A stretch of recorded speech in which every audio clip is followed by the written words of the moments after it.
is Elizabeth Baker. I do go by Ellie, which is a source of confusion for some people. But I will be talking about the prison paradigm and shifting prison purpose from punishment to purpose. So before I get started, I wanted to do like a little bit of like a thought-provoking thing. So I'm gonna need 2 volunteers. Somebody, anybody? Sophie and Vanessa. Okay, one of you is gonna be a criminal, one of you is gonna be a judge. Do you guys have a preference? Okay. Okay. No, you're fine. You don't have to get up. It's fine. You can be the judge, you can be the criminal. So, Sophie. Sophie, you've killed 7 people. Okay. You leave today. You're put in handcuffs, and they say you're going to prison for life. You're done. Okay. Which of these 2 places would you rather go? E. Right. And you being the judge, where would you send her for her punishment? A. Right. And so then the question, you don't have to answer this, there's not a right or a wrong answer, but whose opinion matters more and why? And how does that inform design and purpose of prison? So, my thesis statement is that traditional American prisons are defined by their materials using things like sound reflective materials like concrete, linoleum, steel, all that stuff.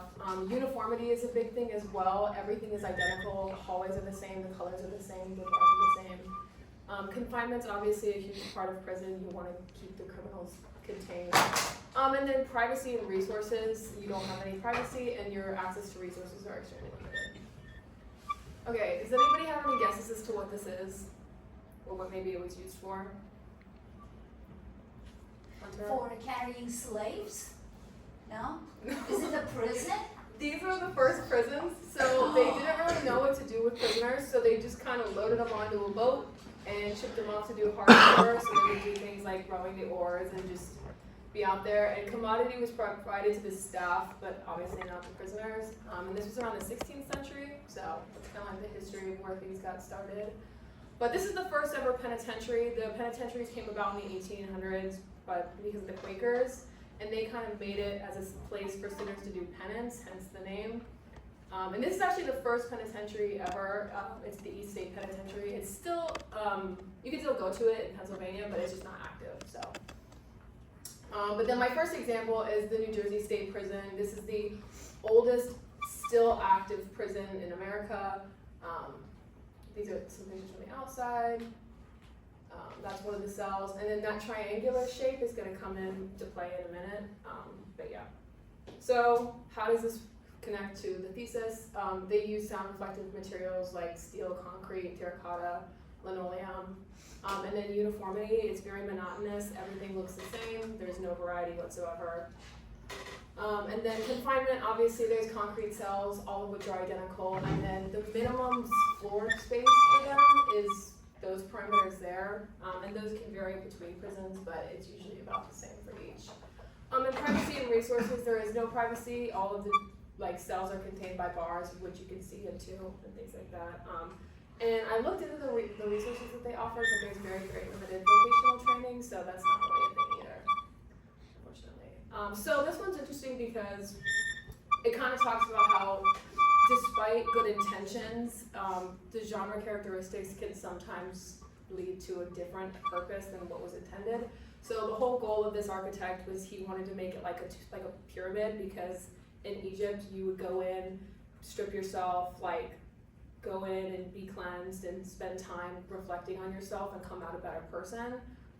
But it actually ended up being nicknamed the tombs and was symbolic of death rather than rebirth. And then I thought this quote was important. The lack of humanity is so stark in correctional facilities that it's no wonder why such high rates of emotional, mental, and physical health problems exist within these compounds. Okay, so my next example is San Quentin in California. This is one of the hallways. These are the cell blocks, and it is the oldest California prison. The cells are 4 by 10 foot. That's it, smaller than New Jersey, and it's also Supermax, which is a little bit different, which has long-term isolation, like solitary confinement, which is a big thing. And so this was actually a quote from somebody who stayed in San Quentin, who actually stayed in solitary confinement for months at a time. And he said, "The design and architecture encountered while in prison only served to fuel his depression, anger, and sense of worthlessness. And this is more of like a question for you guys. How long do you think you could be in like solitary confinement before you have like irreversible psychological damage? Like a week. It's Maybe. 2 weeks, and they spend months in there, and there's no windows, and it's all concrete, and it's not awesome. So anyways, connected to the thesis, again, they use things like linoleum, steel, concrete, so noise is super reflective in there. Uniformity is still a thing. There's identical cells, they're actually smaller than the New Jersey State Penitentiary. There's identical hallways again, and there's like no color or variety whatsoever. And then confinement, obviously again, cells, and then solitary confinement's a big thing there. Privacy and resources, no privacy whatsoever. No comfort items either, which is a different characteristic of like Supermax, is like anything that could be used to harm somebody else is like eliminated, so you don't like have anything. The lights are on 24/7, there's no turning off the lights ever, and there's constant noise, so it's pretty dark in there. But, so the purpose of this is it's basically adding to the punishment that already is given to the prisoners, and security is prioritized over everything else. Okay, this was more of like a fun thing. So how have you guys seen prisons depicted in like movies, TV shows? Is there like an example? Well, I like that you're doing this topic because last night I just finished watching the show Wentworth. Do you know what that is? I don't. It's about a prison in Australia, like a women's prison, and so it's way nicer than like what you're showing right now. Kind of like almost like dorms, but not really dorms at all. But that's how I've seen it. Anybody seen any? Nobody's seen it? What? Escape from Alcatraz, Okay. where, I mean, it's like the basic prison in America. Yeah. My thing that I thought of was Shawshank Redemption. But the interesting thing is there's a section in the book that I used about prison and media. And essentially the entire plot of a lot of prison media is protagonist versus architecture, of trying to like beat the building to get out. So that kind of fuels that purpose of like the architecture's bad and the design is bad. And speaking of popular prisons and like media and shows and stuff, has anyone ever been here? Hopefully not between its active years. This is Alcatraz, so it's in San Francisco. You can go tour it. It's actually really cool. You should go if you ever are in San Francisco. But it also kind of demonstrates like literally physically being isolated on an island and like all that. So in response to these problems of like poor conditions and like bad recidivism rates and things like that, I thought this quote was fitting. So genres will develop because they respond appropriately to situations that the writers, or in this case designers, encounter repeatedly. So in response to all of these problems, there is an outlier that is hopefully going to become less of an outlier, but we'll see. This is an image from Halden Prison in Norway, and I actually have a little bit of a clip to show you. These photos look like they're from a hotel or a fancy college dorm room. There's a gym, common areas, and private bedrooms. But this place, just outside Halden, Norway, is a prison. There's no barbed wire, lots of greenery, and striking contemporary art. Inmates even have pretty great views out of their cell windows. It's all part of a plan to make prisons more humane through design. That was all I really wanted to show you from that. But basically, Halden Prison is in Norway, and so the materials that they use actually absorb sound, so things like wood, glass, and cork. And that's also important because having access to like viewing the passage of time through windows is actually really psychologically beneficial for prisoners. And then confinement, obviously there is identical cells. You do want to keep the prisoners contained, but there's no bars. They have a door that they can close. Amenities are provided and travel between buildings is encouraged. So it's a campus style design. So instead of having all one identical building, there's multiple buildings within a giant perimeter fence that they can like have a morning commute and go to these resources here, where they have like a lot of vocational training available, so that way when they get out, they have more access to jobs and things like that. And then again, uniformity, there's only really a uniformity within the rooms, and the buildings are all different. There's a lot of color and variety, which is really important.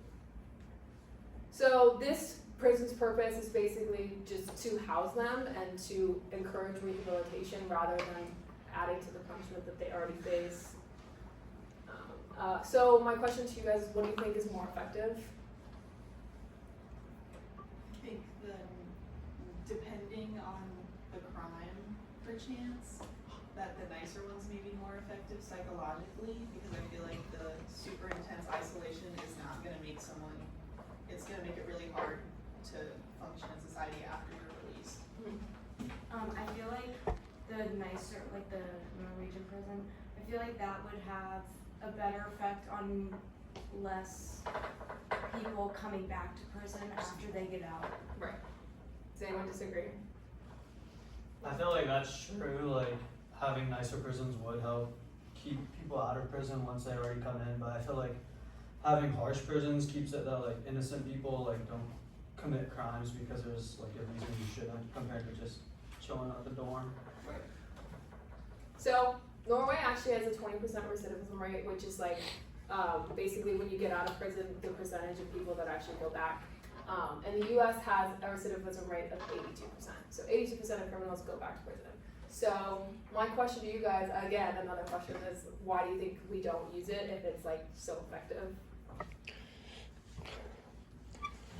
I just think it's very different types of people in Norway versus the U.S.